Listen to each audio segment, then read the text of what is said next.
Media మిత్రులందరికీ కూడా నమస్కారం అండి.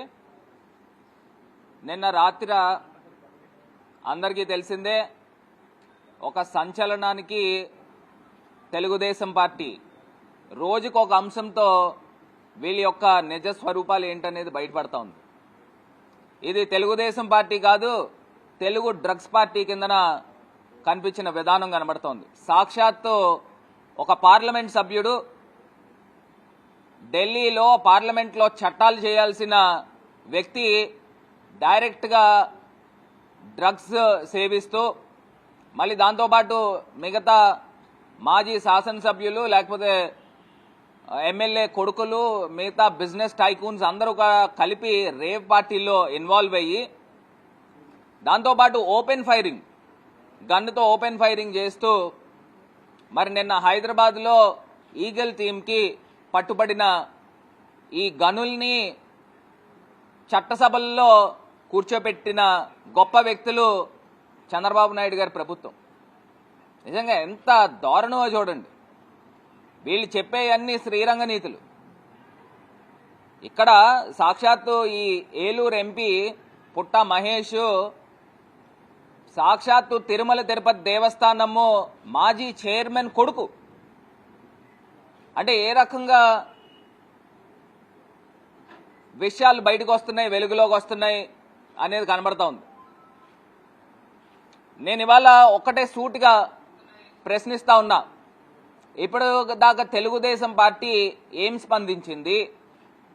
వాళ్ళ తాలూకా లా మేకర్, పార్లమెంట్లో లా మేకర్ ఎందుకు పార్లమెంట్ సభ్యుడి కింద ఇంకా ఇప్పుడు దాకా రాజీనామా ఎందుకు చేయించలేదని ఇవాళ సూటిగా ప్రశ్నిస్తా ఉన్నాం. అతనికి బాధ్యత లేదండి? ఒక డ్రగ్స్ అని అంటే అదొక భూతాన్ని నిర్మూలించాలి అని నెత్తి నోరు కొట్టుకుని వీళ్ళంతా కూడా బయట ప్రచారాలు చేస్తూ ఉంటారు. కానీ లోపల జరిగే తంతు ఏంట్రా అంటే సాక్షాత్తు వాళ్ళ ఎంపీ పట్టుబడిన సందర్భం. మళ్ళీ బ్లడ్ శాంపిల్స్లో కూడా పోలీసుని కూడా నేను అర్జ్ చేస్తా ఉన్నా, అపీల్ చేస్తా ఉన్నా, ఏ రకమైన రాజకీయ ఒత్తిళ్లకు కూడా లొంగవద్దు. మీరు చేయాల్సిన డ్యూటీ మీరు చేయండి. దీని వెనకాల డ్రగ్స్ నెట్వర్క్కి ఎవరు వెనకాతలు ఉండి ప్రొటెక్ట్ చేస్తూ ఉన్నారు, ఈ డ్రగ్స్ మాఫియాని ఎవరు కంట్రోల్ చేస్తూ ఉన్నారు, ఇవన్నిటిపైన కూడా దృష్టి సారించి వాస్తవాలు బయటికి తీసుకురావాలి, దేశ ప్రజల ముందు పెట్టాల్సిన అవసరం ఉంది. రాజకీయ ఒత్తిళ్లు నేను పెద్దగా చెప్పనవసరంలే. ఏదైతే తెలంగాణ ప్రభుత్వం రేవంత్ రెడ్డి గారితో మన రాష్ట్ర ముఖ్యమంత్రి చంద్రబాబు నాయుడు గారికి హాట్ లైన్ సంబంధాలు ఉన్నాయి. ఆయన రేవంత్ రెడ్డి గారు నేరుగా వాళ్ళ అసెంబ్లీలోనే పేర్కొన్నాడు, నాకున్న మంచి పరిచయాలు, నాకున్న చంద్రబాబు నాయుడు గారితో ఉన్న సత్సంబంధాలతో రాయలసీమ ఇరిగేషన్ ప్రాజెక్ట్ని మధ్యలో ఆపు చేయించానని చెప్పిన సందర్భం ఎంత దారుణమో చూడండి.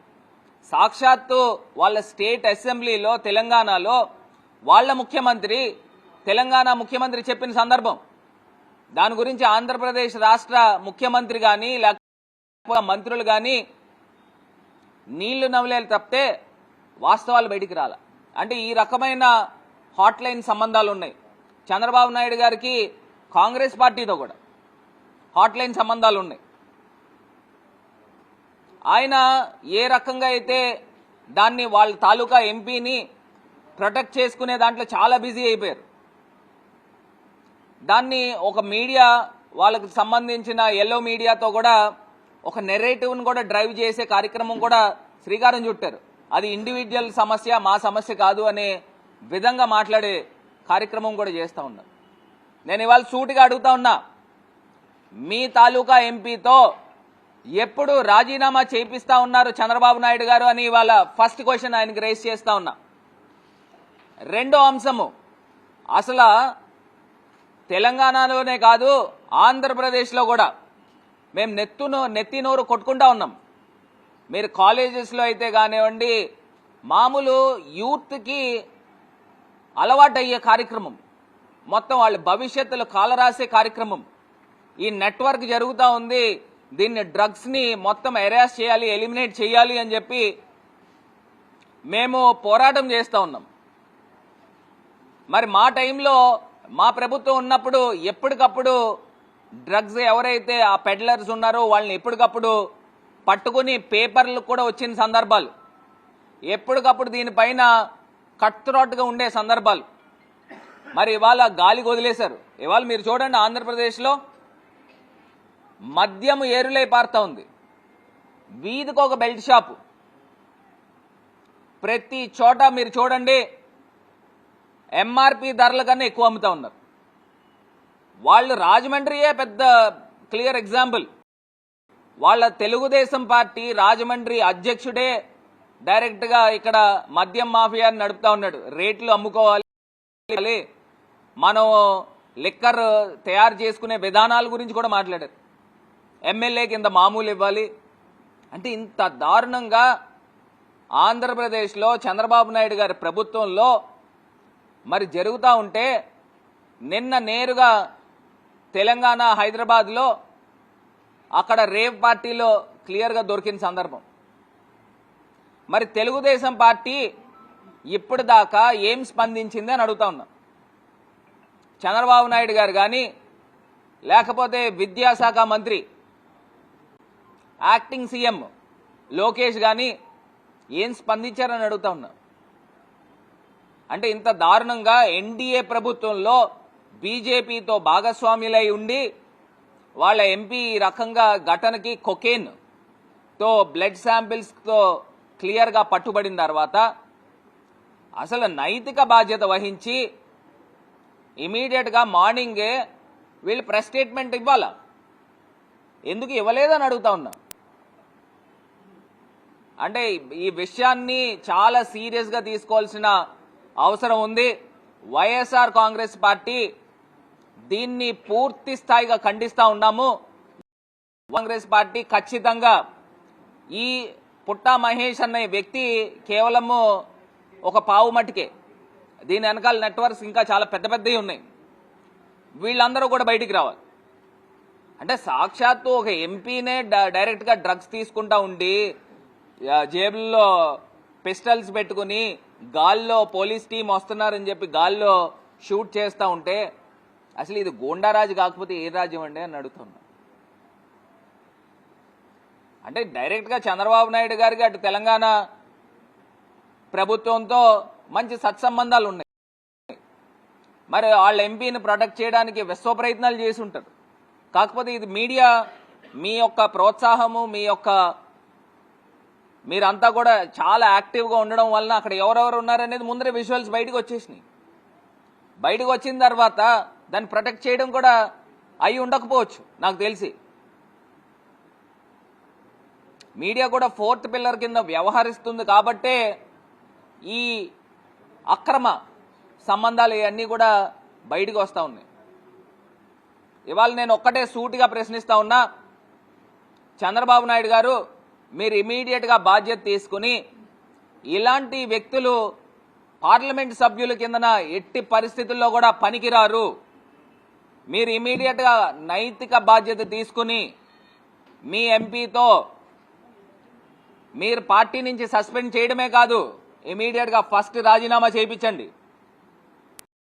రాజీనామా చేయించి దాని తర్వాత పార్టీ నుంచి ఎక్స్పెల్ చేయండి. అదే కాకుండా ఆంధ్రప్రదేశ్లో ఎట్టి పరిస్థితుల్లో కూడా ఎలాంటి ఘటనలు జరగకుండా మీరు బాధ్యత తీసుకుని, సాక్షాత్తు ఒక ఎంపీనే డైరెక్ట్గా కొకేన్ తీసుకుంటూ అక్కడ డైరెక్ట్గా ఈగల్ టీంకి పట్టుబడి వాళ్ళు బ్లడ్ శాంపిల్స్లో కూడా పాజిటివ్ కింద తేలిన తర్వాత ఇంకా అసలు ఏ ముఖం పెట్టుకుంటారండి ఈ వ్యక్తులు? అసలు ఈ వ్యక్తుల్ని ఏమనాలని అంటున్నాను. వీళ్ళేమో పెద్ద ప్రీచింగ్లు చెప్తా ఉంటారు, సే నో టు డ్రగ్స్ అని చెప్పి మళ్ళీ ర్యాలీలు చేస్తూ ఉంటారు. అంటే ఇలాంటి వాళ్ళగా మీరు పార్లమెంట్ టికెట్లు ఇచ్చి ఎంపీలు చేసి చట్టసభల్లో కూర్చోబెట్టింది? ఇంత దారుణమా? ఇవాళ వీళ్ళు ఇమీడియట్గా బాధ్యత తీసుకుని, అయ్యా యాక్టింగ్ సీఎం గారు లోకేష్ గారు మీరే ఎలాగా మొత్తం బాధ్యతలన్నీ తీసుకుని వ్యవహరిస్తున్నారని అందరూ చెప్పుకుంటా ఉన్నారు.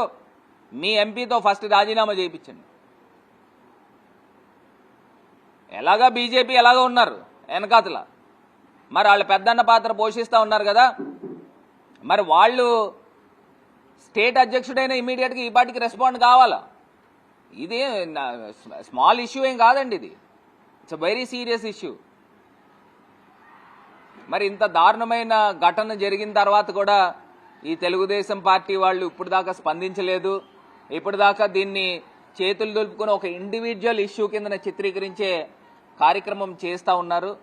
దీన్ని వైఎస్ఆర్ కాంగ్రెస్ పార్టీ పూర్తి ఖండిస్తూ ఉంది. తెలుగుదేశం పార్టీ బాధ్యత తీసుకుని ఇమీడియట్గా ఎంపీతో రాజీనామా చేయించండి. రెండోది, మీ పార్టీ నుంచి ఎక్స్పెల్ చేసి మళ్ళీ రాష్ట్రంలో ఈ డ్రగ్స్ ముఠా ఎవరైతే ఉన్నారో దీన్ని ఎవరు ప్రేరేపిస్తున్నారో మూలాలు పట్టుకోవాల్సిందిగా వైఎస్ఆర్ కాంగ్రెస్ పార్టీ తరఫున డిమాండ్ చేస్తూ ఉన్నాం.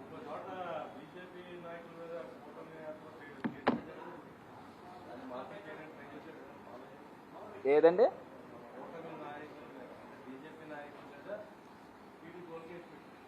విష్ణువర్ధన్ రెడ్డి పైన అదే అదే అదే నేను అడుగుతా ఉన్నప్పుడు, సరే ఇప్పుడు సరే ఈ ఇష్యూ అది వేరు అనుకోండి. కాకపోతే నేను ఒక్క అంశము దీన్ని కన్ఫైన్ అయ్యి ఉంటాను. ఇమీడియట్గా మేము ఏదైతే డిమాండ్ చేస్తూ ఉన్నామో మీ ఎంపీ చేయించండి. రెండోది, మీ పార్టీ నుంచి ఆ ఎంపీని ఎక్స్పెల్ చేయించండి. ఎక్స్పెల్ చేయించి బీజేపీ కూడా నైతిక బాధ్యత తీసుకుని, మీరు అటు సెంట్రల్ గవర్నమెంట్లోనూ ఇటు స్టేట్ గవర్నమెంట్లోనూ మీ ప్రభుత్వాలు ఉన్నాయి, మీరు ఏ మెసేజ్ ఇస్తూ ఉన్నారు ప్రజలకి? నేరుగా నిన్నే కనుక మీడియా యాక్టివ్గా లేకపోయి ఉంటే చంద్రబాబు నాయుడు గారికి ఉన్న హాట్ లైన్ సంబంధాలతో ఈ పాటికి ఆ ఇష్యూని పక్కకు తీసేసి ఎవరో అనామకులను పెట్టి చేతులు దులుపుకునే కార్యక్రమం కూడా జరిగి ఉండేది. ఇది బయటికి రావడంతో గత్యంతరం లేక ఇవన్నీ కూడా బయటకు వచ్చాయని మేము భావిస్తూ ఉన్నాం.